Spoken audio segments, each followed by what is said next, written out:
Hello everyone. Welcome to Folktales with Sassy. Once upon a time, there was a young woman named Adanna, and suddenly her life changed. Adanna's life changed overnight. One moment she was a mistreated orphan, the next she was the future queen of NRI. The weight of her new status pressed on her shoulders. She had never seen herself as royalty, and now she was expected to leave a simple life behind. King Nana ordered Adanna to be prepared to travel to the palace, but the thought of leaving Okolomi pained her. Though she had suffered here, it was still her home. Dyke, seeing her hesitation, took her hand. Wherever we go together. Mama Adogo and Chioma watched bitterly as Adanna was draped in fine royal robes for the journey. Their cruelty had backfired in the most unexpected way. This is not over, Chioma muttered under her breath. The grand palace of NRI was unlike anything Adanna had ever seen. Gold pillars, intricate carvings, and a vast courtyard filled with nobles and servants awaited them. As she stepped into her new world, whispers followed her. She is just a commoner. How can she be queen? Dyke held her hand firmly. Ignore them, he whispered. You belong here. But deep inside, Adanna wondered if she truly did. The palace had strict traditions, and Adanna had to learn them quickly. A noblewoman named Lady Uchi was assigned to train her in etiquette, history, and the responsibilities of a queen. You must walk with grace, Lady Uchi instructed. Speak with wisdom, and never lower your head before anyone. Adanna struggled but remained determined. If she was to stand beside Dyke, she had to prove herself worthy. Back in Okolomi, Mama Adogo and Chioma seethed with anger. She will not get away with this, Mama Adogo vowed. They sought out a powerful seer, hoping to find a way to bring Adanna down. There is a way, the seer said, mixing a dark potion. But it comes with a price. Chioma's heart raced. We will pay whatever it takes. At the palace, Adanna received an anonymous letter. You do not belong here, it read. Leave before it is too late. Fear crept into her heart. Was this a warning or a threat? Meanwhile, Mama Adogo's plan was in motion. A disguised messenger was sent to the palace carrying a poisoned gift. During a royal feast, Adanna was presented with a golden goblet. Unaware of the danger, she raised it to her lips. But before she could drink, Baba Ikam, who had joined her in the palace as an advisor, stopped her. Do not drink that, he warned. Suspicion arose, and the drink was tested. It was poisoned. The palace guard sprang into action. Find the one who sent this, the king roared. Mama Adogo's plan had failed, but she was not done yet. The palace erupted in chaos as guards rushed to find the culprit behind the poison gift. Servants were questioned, and the messenger who had delivered the goblet was captured.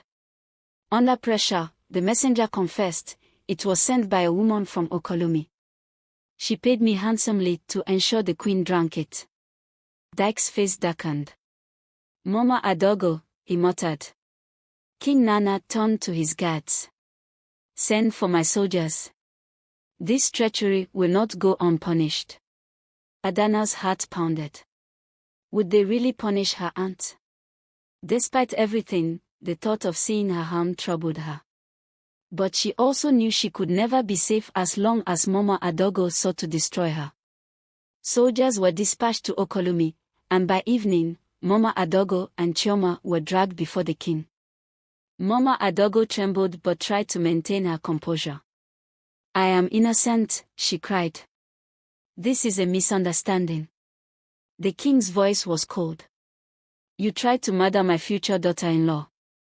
Chioma, panicked, broke into tears. It was my mother. She forced me to be part of it. Please, have mercy on me.